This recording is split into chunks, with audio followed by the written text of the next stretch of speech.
日本にはやっぱりお茶とかお酒とか季節の食材を調理して楽しむっていう文化があるはずなんですけど、移りゆく季節のグラデーションっていうのを飲み物にして楽しんでる文化っていうのはまだあまり発展してないなと思って、一期一会の感情とかそういうのを表現できる分野にしたいなと思って、面白いなと思って作り始めたのがきっかけです。京都を拠点に調合師という職業を作るべく小さなラボで、液体の研究としてます右門の上杉達也と申します。自分のラボはもともとペンキ屋の倉庫で、古くから1900年頃からある小さなスペースですね。ドリンクを調合して飲み物を作るときに色を意識して作るんですね。ペンキ屋の倉庫ということですごく自分の創作活動とリンクしているなと思って、自分の中では一応液体倉庫と呼んで、季節のお野菜とか食材から取ったエキスをペンキのようにストックしている倉庫です。ただ人参からエキスを取るだけだと薄い人参ウォーターになっちゃうので、人参をかぶりつくよりも調理して美味しい液体にしたい。それにはどうすればいいのかなっていうのを試行錯誤していると、いろんな調理法とか皮の部分を蜂蜜を焦がしたものを使ったりとか、もうちょっと赤さを出したいからビーツからもうちょっと土っぽさを出したりとか、土っぽさはコーヒーのニュアンスから出したりとか、そうやって理想の人参を作ることでいろんな表現ができるのかなっていうのが今の段階ですね。まず今日の素材は今端境ではあるんですけど、ルバーブだったりピーチパインだったり面白い食材たちもちらほら出てきてるなと思ったので、普段目にすることが少ない楽しいなと思ってもらえる素材を選んで、この季節の移り変わりを表現したいと思って、調理していきました。世界的にお酒飲まないっていうのがもうコロナ禍でさらにそれは促進されたっていうのも肌感であって、でお酒飲まない人っていうのはもう本当にウーロン茶とかオレンジジュースとかしかその当時なくて、今でこそクラフトコーラとか自家製のジンジャーエールとかできてきてますけど、選択肢としてはすごく少ないなと思って、お酒もやっぱりワイン、ビール、日本酒はすごい季節はあったりするんですけど、いろんな季節を液体で楽しむってなると食材を抽出するっていうところに、行き着いた感じですね。最初のがパイナップルですね。ピーチパインと出だしのフェンネルをベースにしたドリンクで、パイナップルはしっかりグリルして蜜のような重たい香りというか甘さを抽出してから発酵させて、お茶やスパイスと混ぜて、ベースにしてます。フェンネルを使ったのは、この新緑の時期の差し掛かりの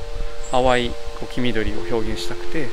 パイナップルの他に今までの野菜をストックして発酵させてるんですけど、ライムの葉っぱとか抽出した海苔の香りを入れて、旨味を少し補強したドリンクにしてます。京都は特にいろんな食材が手に入るので、買い物に行くとこれも買いたくなって大変ですね。ちょっと色違いのお豆とか変な色のナスとかいろいろあるんで、風景だけじゃなくて食材が季節でグラデーションになっていく様子がすごく身近にあります。やっぱり京都の人たちは面白い野菜とかが好きなんじゃないかなと思います。自分もすごい好きなんですけど、で京野菜というそのジャンルのブランドのお野菜もありながら、撮影でも使ったテキカメロンとか間引き野菜とかもすごく身近に手に入ったりとか、人参の花が欲しいっていうのを八百屋さんが農家さんに1年前から依頼して試験的にやったものが店頭にあったりとか、いろんなパターンというかいろんな色があるイメージですね。2つ目は新じゃが、テキカメロンと新大根、しそとか山椒とかリンゴも2種類のリンゴを3ヶ月ぐらいゆっくり発酵させたものをちょっと淡い感じのこの季節らしいドリンクに仕上げてます。マンドリンはまずすごく作業効率が良くて、今日もテキカメロンとかジャガイモとかを連続でやったんですけど、まず機能的で洗いやすくて、このネジで厚さを自由にすぐに変えれるので、薄くするものとか、従来だったら包丁で切りたかった厚めのものとかもスルスルと調理できるので、すごく便利に使わせてもらいました。すごく多用するアイテムで、基本的に皮はピーラーで削ぐようにしてます。であのピーラーで削いだ皮はゴミにはならずに、必ずこう綺麗な素材として使えるので、迷ったらあのピーラーで削るようにしてます。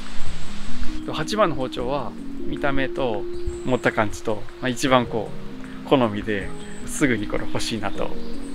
思いました。結構太さがあるので、梅とかちょっと硬いもの、ちょっとしたちっちゃいものの作業とか、お魚の骨とかそういう作業に向いていて、これから重宝しそうです。ペティは自分が今使っているものよりも柄に重心がくるので、例えばイチゴなんかだともう上に置いただけでスーッと切れてしまうというか、食材の繊維を極力潰さないで切れるので、いらない味が出てこない、綺麗に切れるナイフだなとすごく思いましたね。くぼみが